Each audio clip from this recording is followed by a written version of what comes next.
Bien, bonjour tout le monde, ici Marc-André Morel et bienvenue à un autre épisode de CoachTaxi.tv.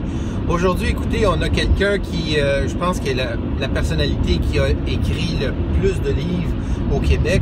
Il s'agit de Alain Sanson. Vous avez peut-être lu un de ses 103 livres et on ne parle pas nécessairement de petits livrets comme ça, à gauche, à droite. C'est vraiment des top sellers, comme on dit, soit positifs ou bedon, reste chez vous. Il avait fait aussi, que j'ai bien aimé, c'est les boomers finiront bien par crever. Il y a celui-là aussi qui était aussi un très gros vendeur, la vie est injuste. Tant pis. Tant pis. Et je sais aussi, Alain, que tu as une chronique dans le métro. Ben oui, toutes les semaines, une chronique carrière. À toutes les semaines, puis qui, dans le fond, qui était la continuité de SOS Boulot que tu avais avec le journal Les Affaires. Certains d'entre vous ont peut-être déjà lu ça. Et conférencier, écoute, conférencier, vous avez peut-être vu en conférence, non seulement il donne des tonnes de conférences à chaque année, puis depuis un bon bout de temps, mais en plus, moi, je me souviens d'avoir passé dans l'allée d'un hôtel où à côté, tu donnais une conférence, puis je t'entendais chanter. Donc là, je savais que c'était toi. Alors, Alain, salut et bienvenue. Un plaisir. Vraiment content de t'avoir avec nous. Puis avec les années, on dirait que tu rajeunis, là, malgré la blancheur, la barbe et tout ça, tu as tout le temps ton petit baby face. C'est l'amour, ça. Ah oui, je sais. Ouais. Non seulement que tu es en amour, mais tu es aussi tout le temps vraiment d'amour pour le métier que tu fais, pour les gens pour qui tu le fais et tout ça. Alors écoute, je sais qu'il y a plein de choses qu'on pourrait parler avec toi, parce que quand on écrit 103 livres, c'est pas les sujets qui manquent, mais ce qui est particulier en ce moment, c'est que, puis qu'on se parle, toi et moi, depuis environ 6 mois, c'est ton nouveau projet d'atelier, de formation, d'activité. Parle-nous-en là, avec ta fameuse grenouille orange et puis maintenant ton abeille qui s'en vient et tout ça. Ben, la grenouille orange, je te la présente. Oui. C'est Spark. Spark, en fait, qui est né dans un étang, puis il y avait une petite différence par rapport aux autres. Il y avait un spot orange. Et tout de suite, parce qu'il était différent, les gens l'ont regardé bizarre. Et là, il a réalisé que chaque fois qu'il posait un geste qui faisait qu'il était plus heureux, son spot orange grandissait. Mais quand il se tenait avec les grenouilles chialeuses vertes, ouais, ça baissait. Fait qu'il s'est trouvé confronté à une grave décision. Devait-il devenir plus heureux, quitte à être rejeté par le groupe, ou devenir chialeux, puis être accepté par les siens? Ce qui est malheureusement ce que ben du monde font. Ben oui, ils veulent faire partie de la gang. Ouais, ouais. Fait que la leçon principale de toute cette fable-là, puis cet atelier-là qui dure 1 ou 2 journées, c'est simplement que beaucoup d'entre nous, quand on est venu au monde, on nous a dit dans la vie, faut toffer la game, faut mettre des efforts, faut souffrir, puis tôt ou tard, à force de souffrir, on va réussir, puis une fois qu'on aura réussi, on va être heureux. Et la leçon de Spark, la leçon de la grenouille orange, c'est complètement le contraire. Sois heureux, puis tu vas réussir. Ouais, c'est ça. Parce que ton esprit va s'ouvrir, il va être plus créatif, il va chercher des possibilités, il va chercher des solutions, puis au bout du compte, tu vas être beaucoup plus productif. Ah ouais, dans une chronique que j'ai fait il y a quelques semaines, ça s'appelle Tout va bien aller.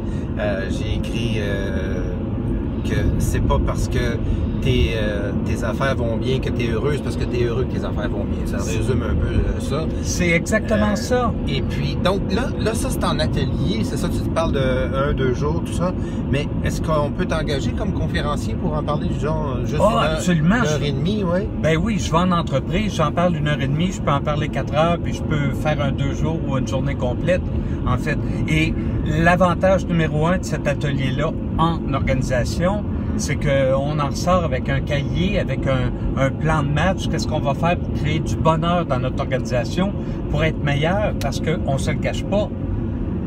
N'importe quel client qui fait affaire avec quelqu'un, il sent si tu es heureux dans ta job. Ouais. Puis ça fait une grosse différence au niveau de la rétention, puis de la fidélisation. Et en plus, toi, c'était vraiment naturel pour toi de prendre ce programme-là. Ce programme-là, en passant, c'est toi qui as les droits pour la francophonie mondiale. Oui. Et puis, c'est des Américains qui ont bâti ça. Et là, tu avais toujours ton slogan, de toute façon, conjuguer performance et mieux-être. Et voilà, donc c'était clair que ça t'appartenait, cette chose-là. C'était direct en ligne avec ce que j'ai toujours fait. Oui. Sauf que pour la première fois, j'ai trouvé un atelier, une fable, qui fait en sorte que même si lors de la formation, j'ai un big boss, c'est un président, directeur général, puis j'ai quelqu'un qui s'occupe du shipping.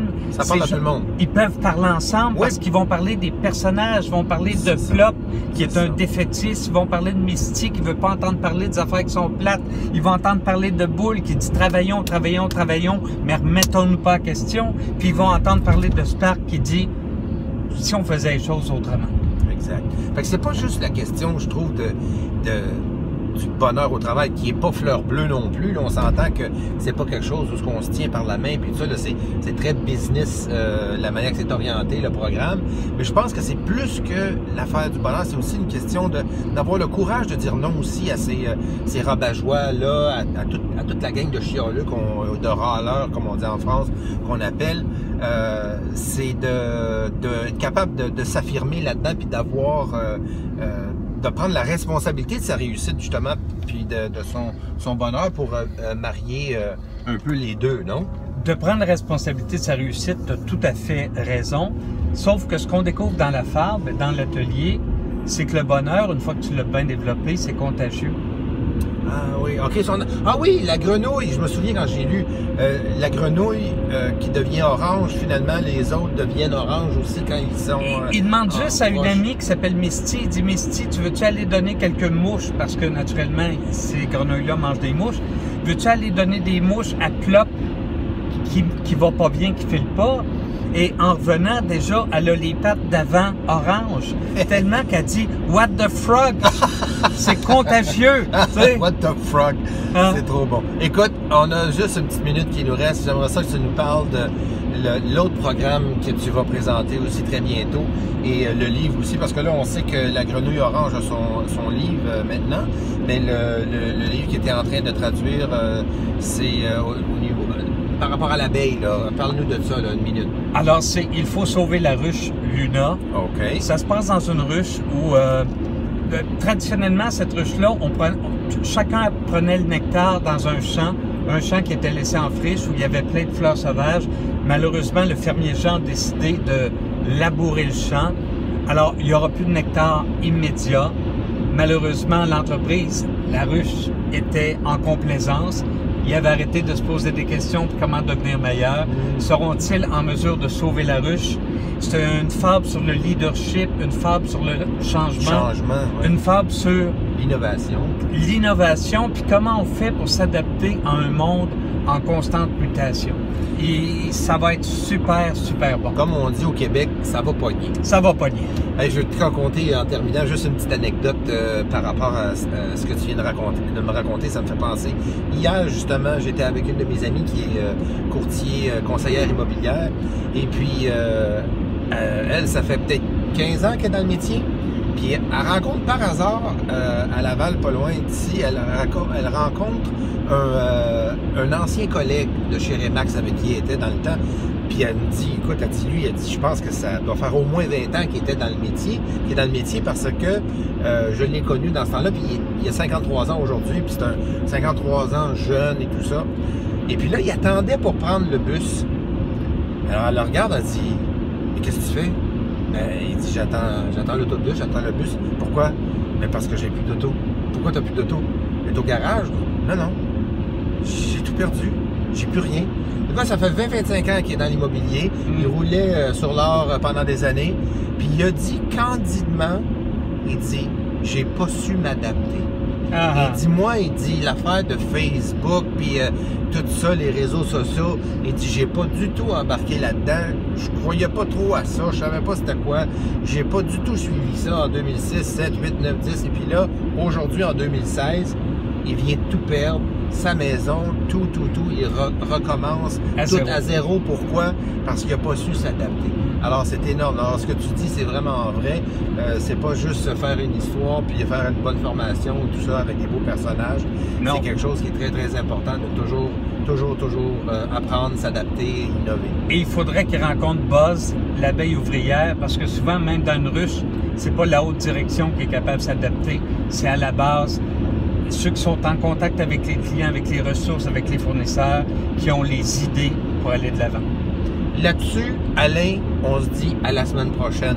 À la prochaine. Salut, à bientôt. Bye. Merci.